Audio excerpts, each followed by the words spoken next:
BJP চৰকাৰে নাখায় এইবিলাক ভয় বিজেপি চৰকাৰে নাখায় হিমন্ত বিশ্ব শৰ্মাই নাখায় এভিকশন চলি আছে চলিব অসমীয়া ভাষা সঁচাকৈ নোকোৱা কি ভাষা কয়তো আমি টিভিত শুনি আছো গতিকে যদি ঘৰত তুমি বঙালী ভাষাত কথা পাতা তুমি পঞ্জীয়নত অসমীয়া ভাষাত কথা পাতা বুলি মিছা তথ্য কিয় দিবা কাৰণ পঞ্জীয়নত লোকপিয়লত মিছা তথ্য দিয়াটো অপৰাধ তেওঁলোকে সদায় বঙালী বুলিয়ে লিখি আহিছে নতুনকৈ ইয়াত থ্ৰেটনিং দিবলগীয়া একো নাই যে আমি বঙালী অসমীয়া আবেদন জনাইছো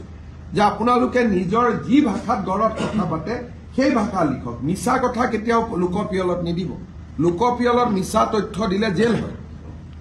গতিকে ঘৰত যদি বঙালীত কথা পাতে আপুনি কিয় অসমীয়া বুলি লিখিব কিন্তু অসমীয়া ভাষা আমি জীয়াই থাকিম তেওঁলোকৰ ওপৰত অসমীয়া ভাষী লোক নিৰ্ভৰশীল নহয় এইটো ব্লেকমেইল পুৰণা দিনৰ ব্লেকমেইল আছে এইবিলাক ভয় বিজেপি চৰকাৰে নাখায় হিমন্ত বিশ্ব শৰ্মাই নাখায় এভিকশন